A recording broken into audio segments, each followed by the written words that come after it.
Mission accomplished. We have another beautiful set of people who are properly connected to the tradition, and another shrine erected, another altar is erected, and a cohort who has been properly templated in terms of the scholarship needed in order to carry forward.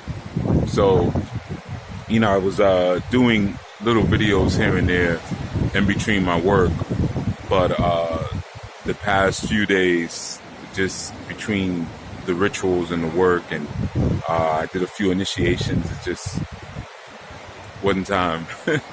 Wasn't time for a video. All right, my mind was in the astral, in the astral plane. So I probably would have just been spouting gobbledygook anyway.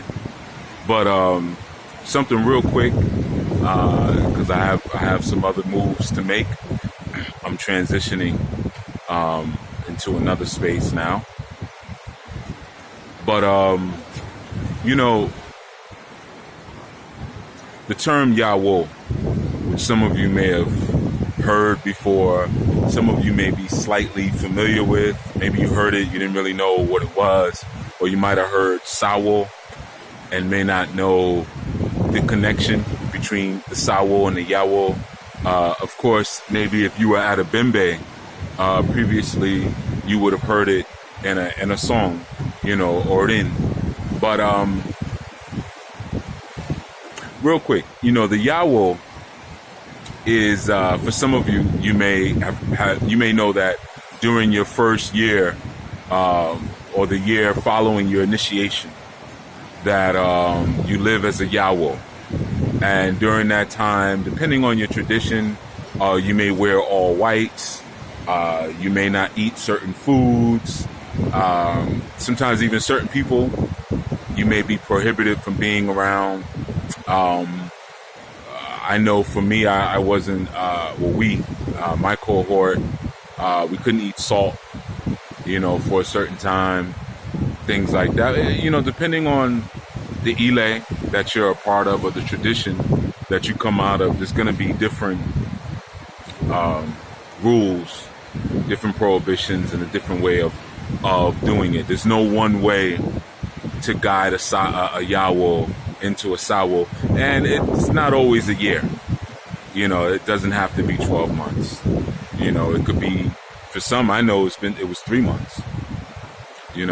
But in any event, I'm just kind of covering maybe the more, for some of you, the commonly known definition or idea, I should say, concept of a Yawo.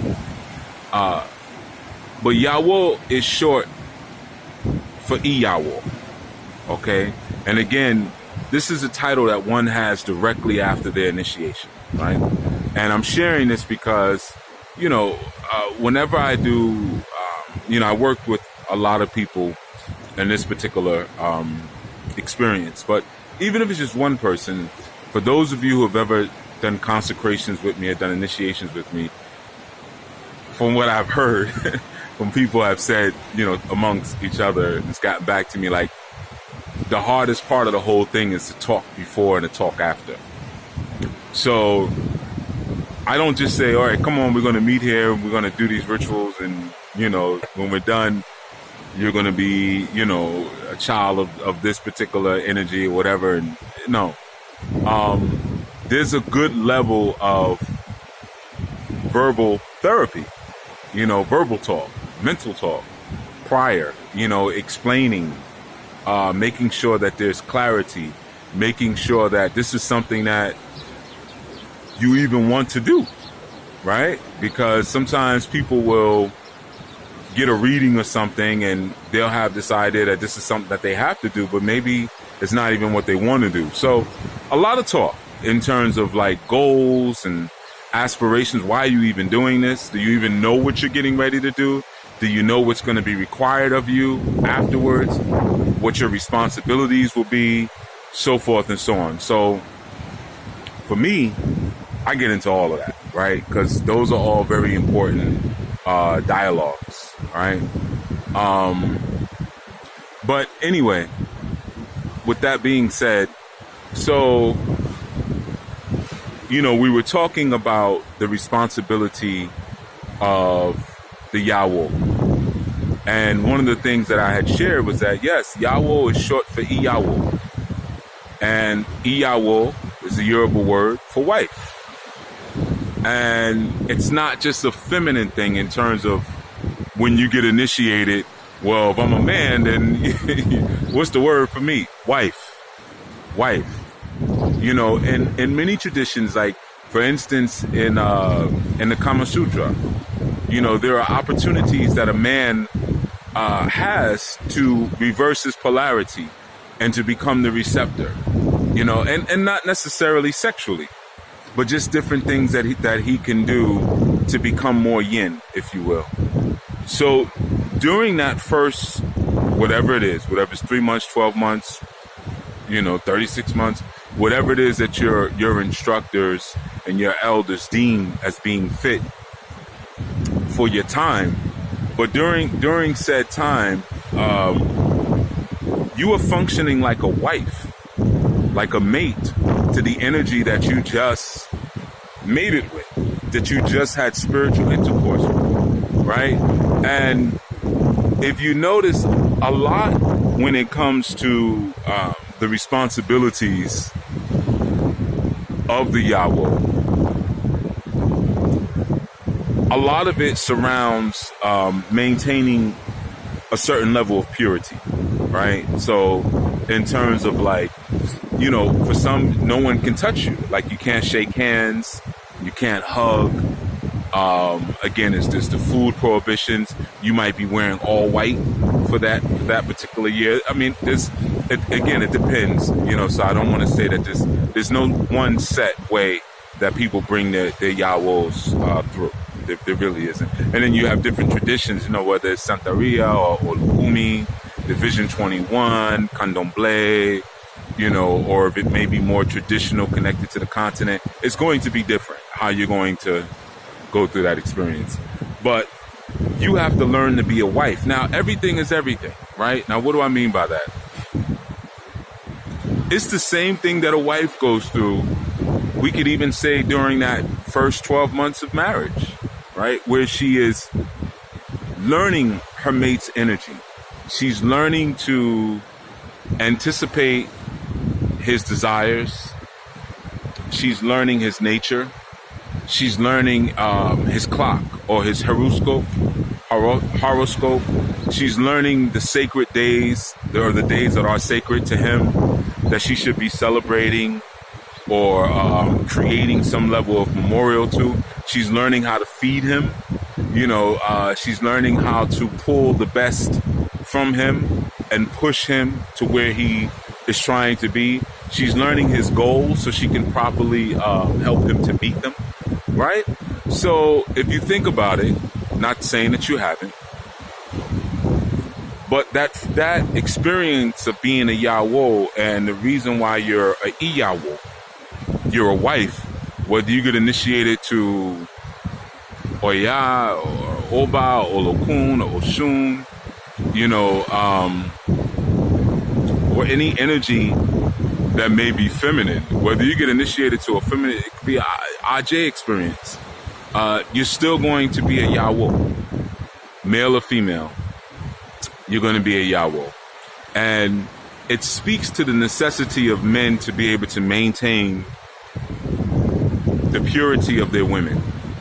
And when I say their women, I'm saying your mother, your consort, whether it's your wives, concubine, maidservants, daughters, nieces. I think you get the idea. But one of your supreme and premier responsibilities is to maintain their purity, the same way that a Yawo has to maintain his or her purity during that first 12 months, because during that time she's learning, or we are learning to assimilate ourselves with the energy that we have initiated into or consecrated into. We're learning to assimilate ourselves into that energy. So their mind, or our mind and their mind, becomes one. Remember, as I've often said, the whole point of all of this Orisha work is to build character and to create a swifter, more competent mind. Okay, that's the point. So it's not just beads and incense and, you know, for some it is, but it should be more than that, right? So with that said, right, during that time period, you're learning those things and you're developing a different or greater sense of intimacy as it pertains to those particular energies. You're developing more intimacy, more in-depth knowledge, secrets being opened up to you. And it's the same experience that a wife has to go through. Now, the more adulterated a female is, the more difficult that process is. Now, remember when I spoke to you about those who are information whores? For information whores, it's very difficult for them to assimilate into the mind of any entity, whether it be a teacher, whether it be a spiritual entity, whether it be an institution, a temple. You could just go through the list. It's extremely difficult. Usually in those environments, they're more rebellious than need be. Why? Because they've been adulterated, most likely, by so many other systems. Because remember, an illegitimate prostitute or illegitimate whore is the one who is serving multiple masters. So therefore, their water, or the pool of their mind, the water of their mind, people are just dipping into it. But the master is not making sure that it's cleansed. We're cleansed by the light of knowledge. And that's, you know, I teach that to the Anu men. That's one of the premier responsibilities of a man. The sacrifice of your love compels you to cleanse your women, cleanse your children with information, with light. Right? So you're primarily your custodian, you're a janitor, you're constantly cleaning your family, and you're sacrificing your time and your energy and so much more in order to do that. A lot of times, a lot of patience as well, right? But the key is they have to remain clean, because in order for them to be assimilated into the righteousness of whatever culture it is that you're living, they have to remain pure. So it's the same thing what the Yawo has to do for that time, is to remain pure in order to eventually assimilate into the mindset of the Sawo. You see? And a lot of people never even make it to the Sawo. They don't. They don't necessarily have teachers and elders that tell them, because maybe they can't. You know, maybe they're not in tune at that level. But a lot of people don't even make it that far. You know, and I'll speak to that a different time. But trust me, you can't heal anything in anyone that you haven't healed inside of yourself first. Point blank. That's not going to be your specialty, healing, if you're still broken. You know, or anger, if you're still anger, or releasing hurt. You can't fix things in people you have not fixed in yourself. But that's another share, right? But anyway, like I was saying, so the same way the Yawo has to remain pure, the wife has to remain pure, the Yawo has to remain pure. See, everything is everything. And our spirituality is not separate from our family. It's not separate from our social structure. It's not separate from our national structure. You know, you got to learn where the nucleus starts and the reason why. The reason why we say Yawo. The reason why you're told to wear all whites. You know, and you might look and say, well, Yawo is short for Yawo. Why is somebody calling me a wife? And how is that, you know, pertinent to wearing whites and not eating a certain thing and not letting people touch me? And why is it not okay for women to, you know, kind of explore the way men would explore and kind of sully and dirty themselves up? Why is that not okay? All right. So that's all I wanted to share. My my folks are here and I gotta get moving. But we're transitioning to the next space. Helping another crew, and then, you know, but this was the heavy lifting, what I had to do in this space, and, you know, yeah. But anyway, give that some thought. This is Chief Yuya, and